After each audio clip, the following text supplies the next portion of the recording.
Part 1. When Mark and Jane arrived in Edinburgh, they discovered that Mark had left his camera on the train. At the Lost and Found office, he has to fill in a lost property form. First, you have some time to look at questions 1 to 4.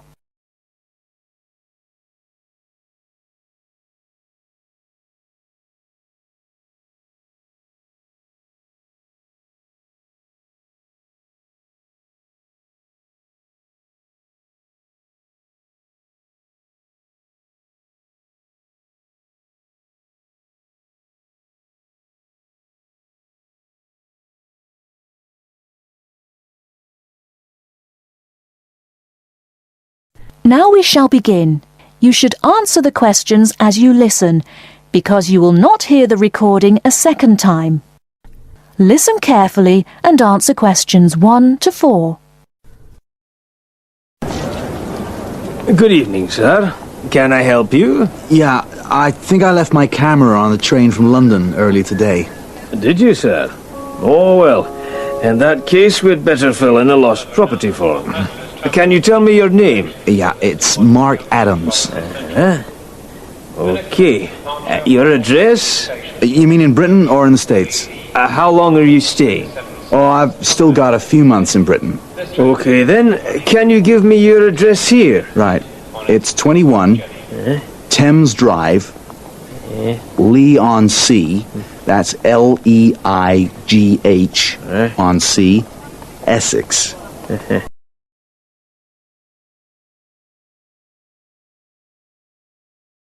Before you hear the rest of the conversation, you have some time to look at questions 5 to 10.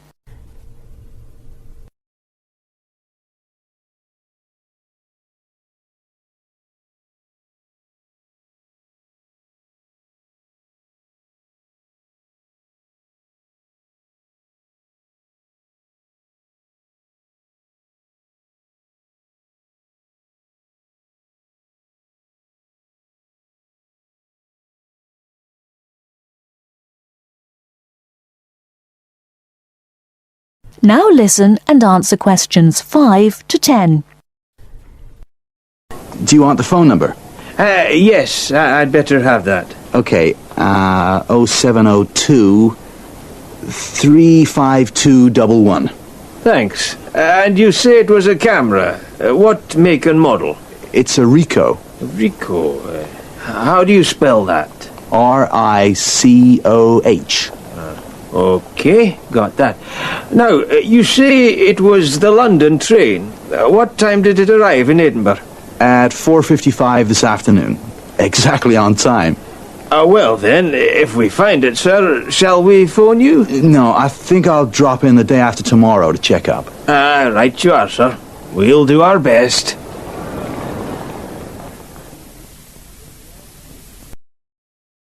That is the end of Part 1. You now have half a minute to check your answers.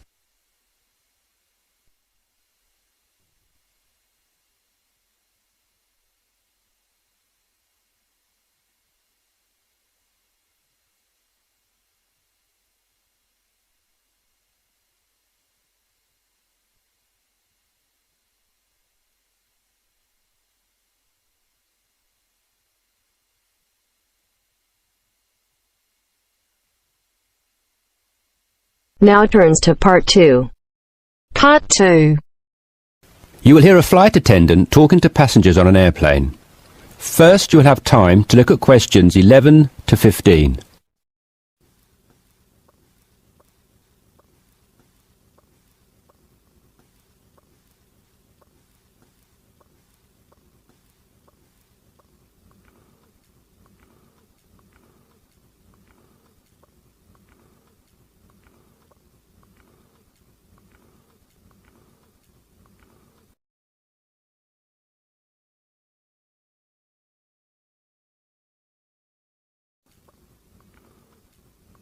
Now listen carefully and answer questions 11 to 15. Good morning, everyone. I hope you all slept soundly overnight. I'm pleased to confirm that our flight is running on schedule and we expect to arrive in Christchurch at 8 a.m. local time. That's about 50 minutes from now. I've been advised by our pilot to warn you that there may be some turbulence on our descent, so please remain seated and have your seatbelt on at all times. As you may have heard, a fairly severe tropical depression is headed for New Zealand and in fact is reaching the west coast of the South Island as we speak. Thankfully, we are landing on the east coast, where the weather is still relatively good. Wind speeds are steady at around 15 miles per hour and the sky is generally overcast, though the sun may creep out from time to time as the morning progresses. That said, when the storm reaches this afternoon, conditions will deteriorate rather quickly. Please exercise extreme caution if you're traveling anywhere on the island today. As I said, the storm has already made landfall on the west-northwest coast, and we're getting reports of high seas and very strong winds of around 75 miles per hour, with gusts up to 110 in Collingwood. Heavy and thundery rainfall is also being reported there. The Southern Alps are experiencing severe blizzard conditions, and there is a virtual whiteout on the roads. There are accumulations of up to 3 foot of snow already, so please, under no circumstances, be tempted to take the mountain road from Christchurch to Bluff. Use the coastal route for the entire journey if you must go down south. Over in the west, in Hokitika, and the southwest, in Milford, conditions are bad with heavy rain, high winds, and high seas. In fact, several tornadoes were reported in Hokitika and also in Lewis, which is slightly further inland. Also inland, on the northern edge of the Southern Alps, Arthur's Pass should be avoided at all costs. Roads are closed due to the heavy snowfall. Kaikoura has reported wind speeds of 45 miles per hour, with occasional gusts a bit stronger, but so far it has escaped the heavy rain. At present, it is windy and cloudy there. Before you hear the rest of the discussion, you have some time to look at questions 16 to 20.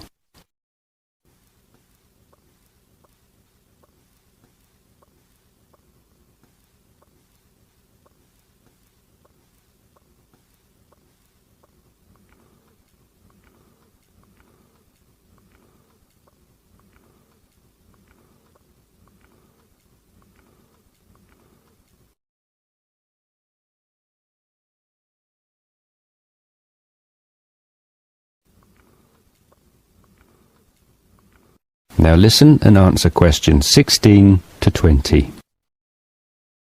Hello again, ladies and gentlemen. We should be landing in approximately 10 minutes' time. Just an update for you on the weather conditions in and around Christchurch. We expect the storm to reach us by approximately 1 p.m. Town officials are closing all roads out of town as conditions are simply going to be too dangerous, with the risk of falling trees and flying debris too high. Roads will have officially been closed for 30 minutes by the time we land at 8 a.m. Passengers whose travel plans did not entail an overnight stay in Christchurch, we would like to extend our apologies to you on behalf of the Christchurch Town Council for the inconvenience caused. However, it is in the interest of safety that these steps have been taken. Those of you without accommodation should go straight to our customer service desk at the airport, where a council official will be waiting to take you to temporary shelters in the town. Those of you who are staying in Christchurch should go to your hotel and follow the instructions of staff there. It may yet be necessary to evacuate you down to the shelters as well. This decision will be made by hotel staff who are monitoring the situation very carefully. The storm has made a direct hit on the island. The storm eye is expected to arrive in Christchurch at about 4 p.m., after which a brief period of calm will be experienced. The western wall of the storm will then hit at approximately 4:30. and the extreme winds and heavy rain should have improved by about 7 p.m. All roads will be reopened from 9 p.m. onwards. However, we're advising people to refrain from driving unless absolutely necessary, as conditions will be extremely hazardous with a risk of flooding everywhere. Flash flooding is a real danger for the valley towns of the south in particular, as mountain rivers and tributaries have already swelled to record levels. High winds have already caused massive power cuts in west coast towns, and a string of major tornadoes have caused havoc across the Midlands. If at all possible, stay in Christchurch until tomorrow morning, when the clean-up will begin. And, above all, stay safe. That is the end of part 2. You now have half a minute to check your answers.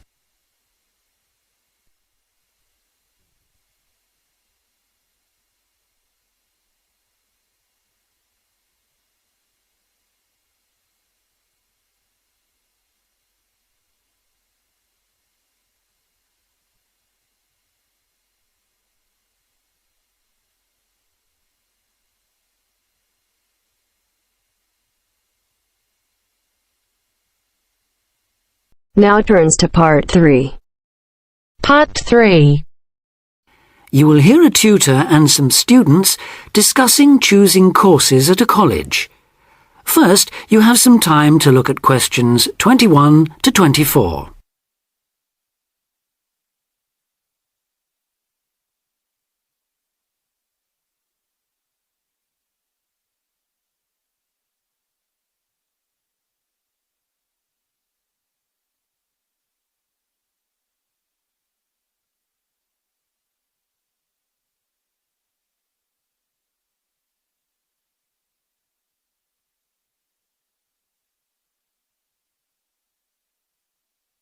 Now listen carefully and answer questions 21 to 24.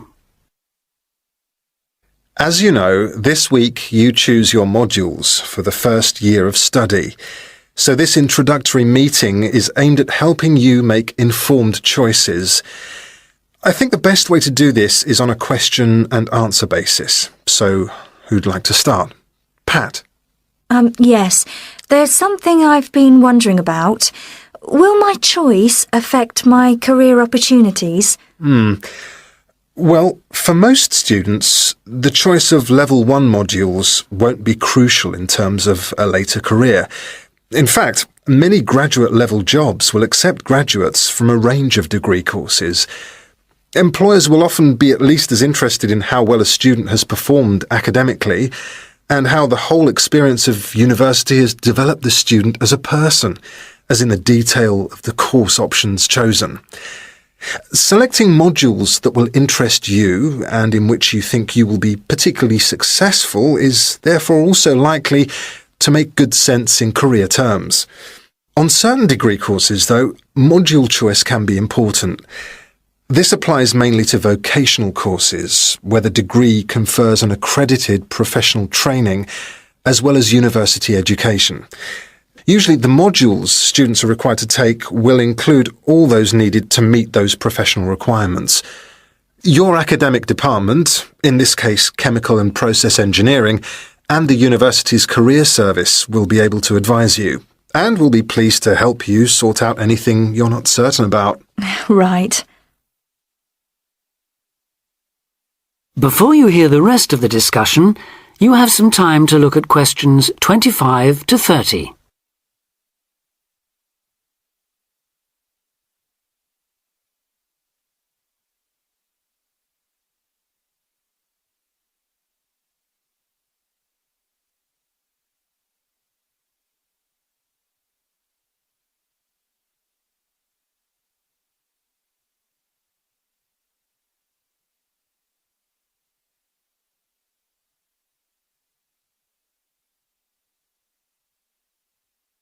Now listen and answer questions 25 to 30.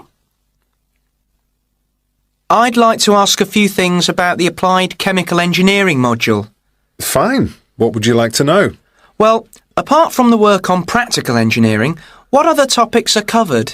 Some that might surprise you. One that students always seem to like includes interviewing techniques, presentation skills, and producing written reports. They sound interesting. How are they taught? Through lectures, practical classes, and personal tutorials. Applied chemical engineering lasts all year, of course, so there's plenty of time. And what about assessment? Through project work, usually, or dissertation. Not exams as such. Is that the same for the information technology part of the module? Yes. Things like word processing and learning to create spreadsheets are tested in a similar way on this module. That's not the case in some other modules, is it? No, it isn't. Are you thinking of any in particular? Yes, I'm considering doing fluid mechanics. The work on flow analysis looks interesting, and I like the look of some of the other topics too. So, how is that module tested? That's one of those which still uses written exams. The sit-down, formal type, I'm afraid. Oh, that doesn't matter. I quite like that kind, as it happens. Pat, you've got a question. Yes. I was wondering about Science 1 in chemical engineering. How is that organised? It's a bit different from other modules, isn't it? Yes, it aims to give the necessary basis of physics and biology for those students who haven't studied the relevant subjects at A-level or equivalent. In practice, it means that students who have already studied physics are excused the physics lectures, while those who've done biology are exempt from attending the biology lectures. In the second part of the module, you're assessed on your project work in one of those subjects. And does the teaching approach differ too? Yes, particularly in one respect. You're encouraged to learn by working out the solutions to problems for yourself. I like the sound of that. OK. Anything else? Yes, I believe it's possible to do a modern language as part of the course. Can you tell me a bit about the Spanish 1A module? Certainly.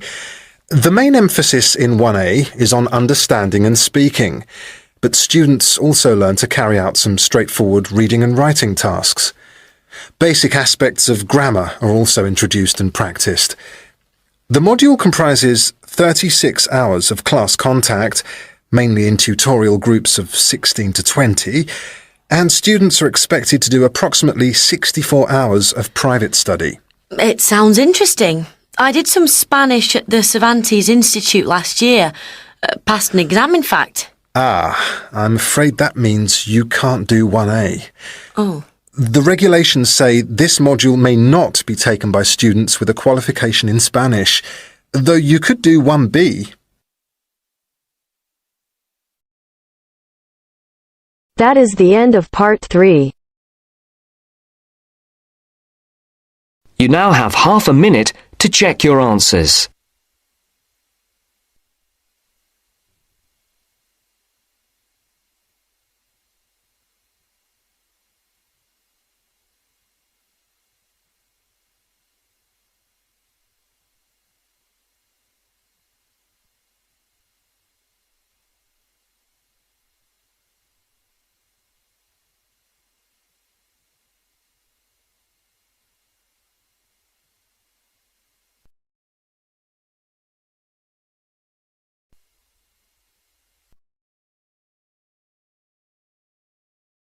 Now turns to part 4.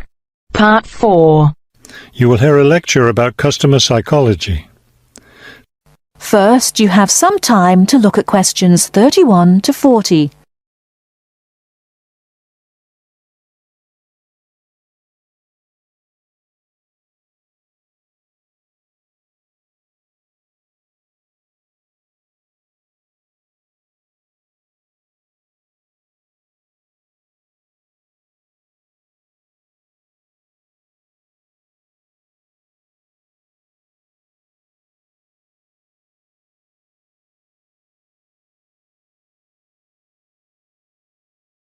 Now, listen carefully and answer questions 31 to 40.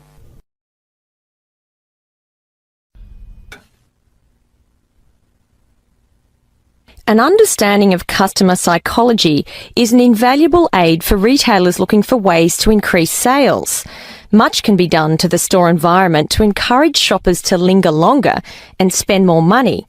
The first aspect to consider is the physical organisation of the store. Placement of merchandise has a great deal of influence on what customers buy.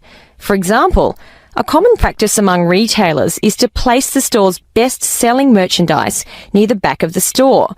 In order to get to these popular items from the front entrance, customers have to walk down aisles filled with merchandise that they might not see otherwise. Carpets are also used to direct customers through particular areas of the store. Retailers choose carpets not only for their decorative or comfort value, but also because lines or other types of patterns in the carpets can subtly guide shoppers in certain directions. Besides encouraging shoppers to go to certain areas of the store, retailers also want to keep them in the store longer.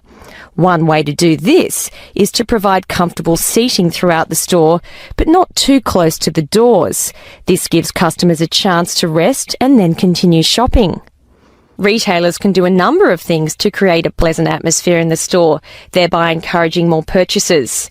Music is commonly used, not as entertainment, but as a calming influence. It can slow the customer's pace through the store, making them spend more time shopping and consequentially making more purchases. Scents are also used in various ways. Everyone has had the experience of being drawn into a bakery by the smell of fresh bread. Experiments have been done with other types of scents as well.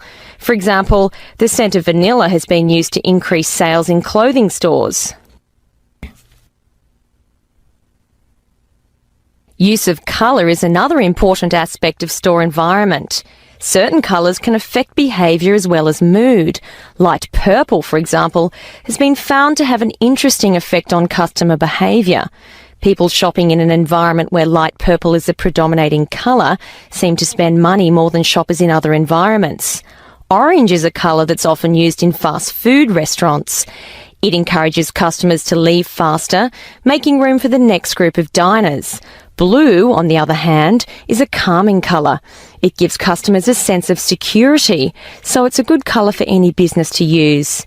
In addition to using colour to create mood and affect customer behaviour, colour can also be used to attract certain kinds of customers to a business. Stores that cater to a younger clientele should use bold, bright colours, which tend to be attractive to younger people. Stores that are interested in attracting an older clientele will have more success with soft, subtle colours, as older people find these colours more appealing. That is the end of part 4. You now have half a minute to check your answers.